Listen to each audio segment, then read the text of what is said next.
UK universities are hosting a Chinese ambassador who urges students to serve the motherland. I'm going to read into this exclusive from iNews, you guys. Let's go.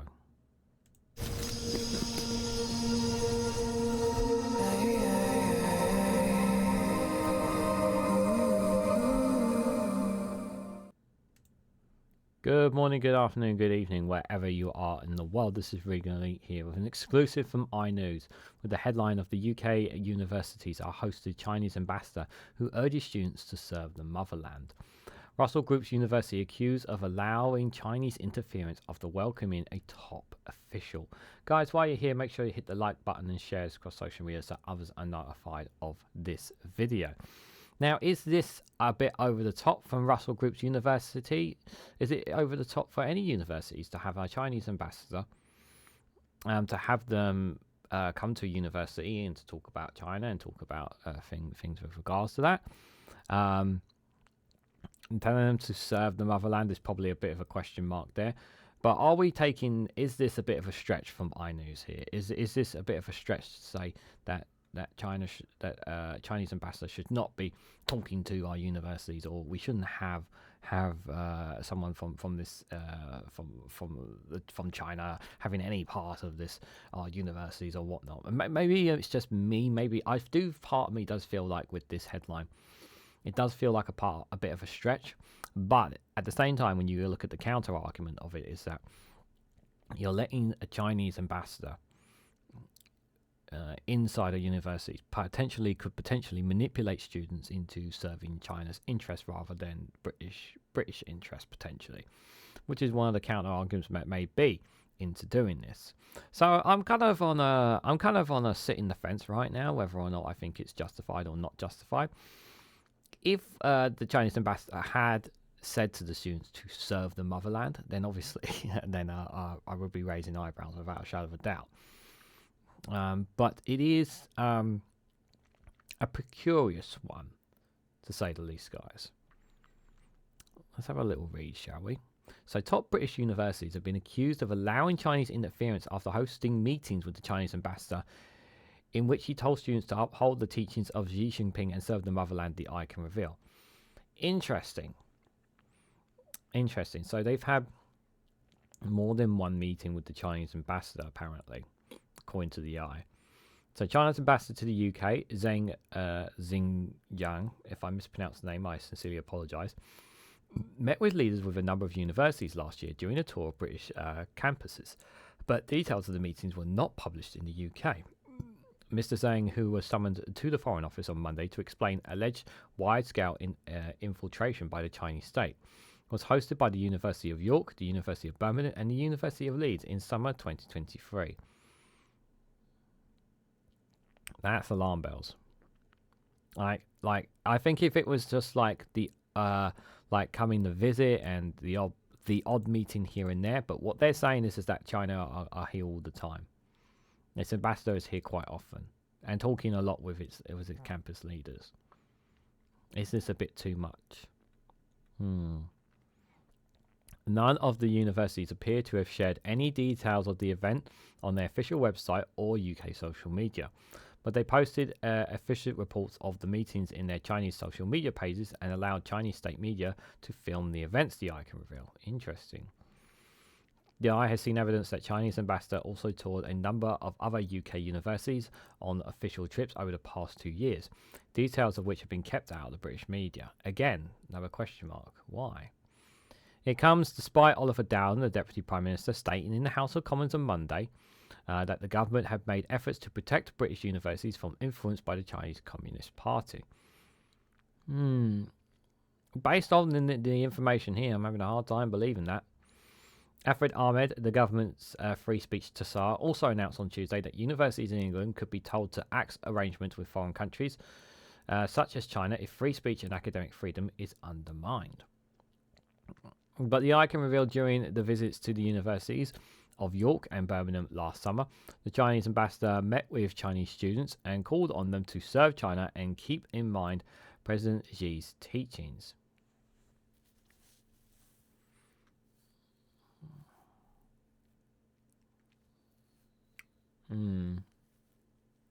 That is very worrying. So Ian Duncan Smith, the former Tory leader and a leading China hawk, said it demonstrates quite clearly how dependent British universities are on China. They rolled out the red carpet for them, and he was able to come and essentially lecture Chinese students while they were in university, he said. It runs counter to the idea that all students should be free to imbibe the normal freedoms of university life without government interference. If the British government had gone out of their way to send their ambassador around students to a foreign country to tell them that they should behave like British citizens, it would be considered quite peculiar, wouldn't it? Our universities are completely in hook to China.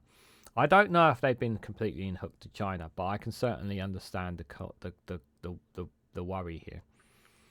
The University of York, which has around 300,000 Chinese students, shared an account of the visit by the Chinese ambassador last July to prospect students from Beijing, along with photos of Mr. Zeng being handed gifts by the Vice Chancellor Charlie Jeffrey. Writing in Mandarin on its official administration page on WeChat, one of China's most popular social media apps, the University of York said Mr. Jeffrey welcomed Ambassador Zhang Xing and his delegation and looked forward to accepting more students from China. He added that during the visit, Ambassador Zhang also visited Chinese students studying at the University of York and encouraging everyone to keep in mind General Secretary Xi Jinping's earnest teachings, adhere to patriotism and serving the country. This is a picture here, apparently. The University of York adhere to the spirits and education of open education internationalization, maintaining good cooperation with many universities in China. It clearly says University of York in the back there. It says the University of York administration official page from WeChat channel proposed photographs and details from the meeting between Xi Jinping, the Chinese ambassador, and Charlie Jeffrey, the university's vice chancellor there. The same photographs, quotations, and details of the meeting are posted vehemently on the Chinese ambassador's page and on the Chinese government's website, but are not available on the University of York's UK social media. That's interesting. It comes despite the University of York publishing details of the meeting with other foreign delegations on its official UK website, including a visit last December by Manuel Berger, the German ambassador to the UK.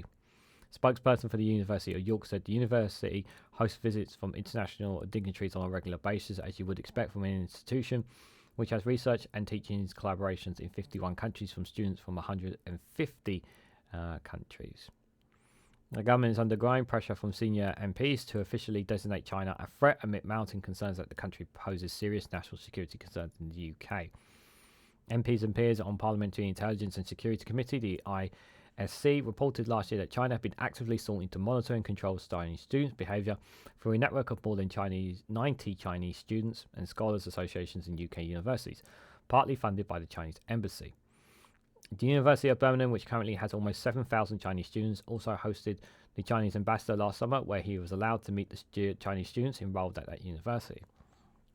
Details of the meeting were published on the WeChat page of the University of Birmingham Chinese Students and Scholars Association, but not anywhere else. According to an account on the visit of the Chinese government website, Mr. Zheng told Chinese students that they should keep in mind President Xi Jinping's guidance, carrying forward the glorious traditions of serving the motherland, and aspire to become the new generation who can live up to the responsibilities of a new era. The ambassador also encouraged Chinese students at the University of Birmingham to uphold the ideals of serving the country, to develop the Chinese modernization and in the great cause of national rejuvenation, and to carry forward the enterprising spirit in promoting China's development with the love and aspiration for the country. The Chinese ambassador's official website claimed the students were deeply inspired by his words. Spokesperson for the University of Birmingham insisted that the university remains committed to freedom of speech within the law and actively encourages discussion, sharing, debate and sharing with a range of views and perspectives. Some of our Chinese students contacted the Chinese embassy directly to request an opportunity to meet the ambassador, which was separated to the university visit program, they added. Interesting. The University of Leeds also hosted Mr. Zhang last summer, where he met the then Vice-Chancellor, Professor Simon Bullocks, and Chinese students enrolled at the university. No details of the visits appear to be shared by the university in the UK, though the Chinese ambassador published an account of the meeting on the Chinese government's website, and Chinese state media were welcome to the event. A video published on the Chinese state news site China News Service showed Mr. Zheng telling Chinese students during the visit to make contributions to the motherland. The details of the event were also published on the WeChat page of the University of Leeds Chinese Students and Scholar Association, which featured a video addressed to Chinese students at the university by Counsel General Ta Gui, the Chinese Communist Party official. Speaking directly to students and parents, Mr. Rai said, "When studying abroad, I hope that you will continue to care about the motherland and shoulder your responsibilities and vigorously carry forward the glorious traditions of studying abroad and serve the country." The University of Leeds has declined to comment. President Xi Jinping's rage of being accused of ordering a brutal crackdown on Chinese dissidents abroad, with fears growing that the Chinese Communist Party is now monitoring students at British universities. A report by Parliament's ISC last July raised serious concerns about Chinese influence in British universities. It warned that there was a culture of fear and suspicion among Chinese students in the UK, and that pressure is extended on institutions, academics and students to prevent engagement with topics that harm the positive narratives presented by the Chinese Communist Party. Experts have also voiced mounting concerns that British universities are becoming increasingly hooked on foreign money as domestic fees have largely remained frozen for 11 years. Chinese students making up the largest overseas contingent of UK students in UK universities, with more than 120,000 currently enrolled, more than the rest of Europe combined. Yeah, see, this is one of the problems we have with the universities, guys. Here, one of the bigger factors here is because we are not studying enough of our own British universities. It just fills the void for others, and this is why this is a problem. You know, we're training up all these students from other countries and nations. Why are we not doing the same for our own? You know, where's the sovereignty in that? You know, all these people talking about British sovereignty and whatnot. Professor Steve Tang, director of the China Institute of SOAS, the University of London, who gave extensive evidence to the ISC report, said the latest revelations about the Chinese ambassador appeared to undermine students' academic freedoms. The crux of the matter is now as how senior university authorities chose to play along the top Chinese diplomats imposed political duties of a foreign government on our students on our campus, he told the I. We treat students from everywhere the same, which means that we have a duty of care to our foreign students who do as we do to home students. If any identifiable group of our students are being put under pressure by a foreign government on our campus, we should take appropriate action to make sure that this same cannot happen again. Professor Sang added that British universities appearing to bow to political pressure from foreign diplomats are not performing their duties to uphold academic independence and integrity properly. The I can reveal that Mr. Zhang has also visited the University of Utah in Edinburgh over the past 2 years. Neither of them published the meetings of their official channels as well. Interesting. Also, university spokesperson said, "We host visits from a variety of ambassadors around the world, such as ambassadors from Thailand, Poland, and the US, and we don't always share these visits on social media." So at least they responded to it. International visits like these in no way compromise or commit or uphold academic freedom. This particular visit was to meet students who are taught Mandarin through the Consensus Institute. So this delegation met with a range of pupils from across Northern Ireland, primary, secondary and further education, and at Ulster University who are learning Mandarin. The University of Edinburgh declined to comment. There has been growing concerns over Chinese interference in Britain after the government announced on Monday that Beijing is understood to have been behind 2 major cyber attacks in the UK aimed at the MPs and Electoral Commission. This was a while ago. Mr. Ahmed, who was appointed by Rishi Sunak and the government first ever free speech tsar last year, also said on Tuesday that there was a possibility of concerns relating to freedom of speech at universities being in close ties to foreign countries. He said that the higher education watchdog could call on universities to terminate or rewrite their arrangements with foreign countries if it appears students' free speech is being limited. The Office for Students, Mr. Ahmed's department, announced last year that it had written to select universities, urging them to draw up contingency plans in case relations with China sour significantly due to the major global event, largely understood to be potential Chinese invasion of Taiwan. A government spokesperson said, "Our approach of engaging robustly and directly with China is in the UK's national interest. We recognise concerns overseas interference in our universities, which is why we are reviewing how we support our academic sector to keep the research secure. We will continue to take steps to significantly strengthen the UK's protection from overseas interference from our higher education sector, helping to safeguard intellectual property and sensitive research." The Chinese ambassador was approached for comment. Surprise, surprise, there was no response. Is that really surprising? I don't think that is. I do think there is a great deal of cause for concern. I think the very fact there that we have 120,000 Chinese students currently enrolled, more than the rest of Europe combined, that's a massive alarm bell. Because it's basically, yes, they are providing funding to our universities, and that's great. It's great that our universities are getting funding from these foreign students.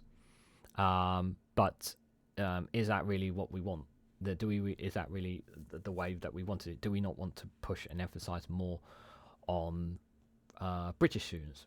Are we relying too much on Chinese students here? Is that not a question and something we should be asking ourselves? And I think we should have a serious conversation about that.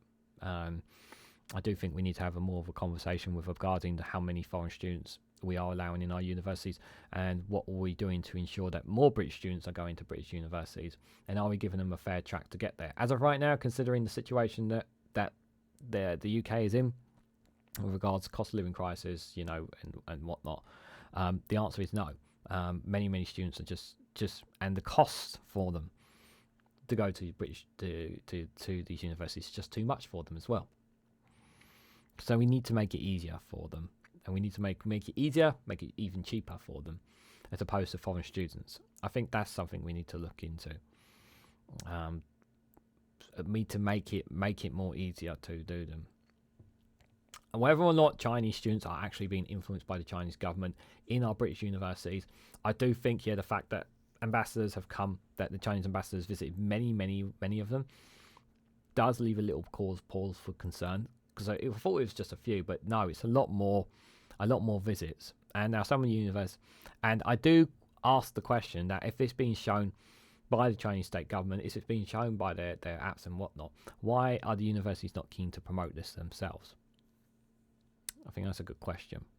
If the universities themselves have had these and not been promoting them themselves, why would you not want to tell them? Interesting. So what do you guys think? What do you guys make of this story? What do you guys make of it? Do you actually believe that the Chinese government is influencing our universities? Do you actually think that there is a great deal of cause for concern? Perhaps we're overreading this too much. Do you think that we have too many Chinese foreign students being used, taking up our university spaces because it's costing too much for British students to go in?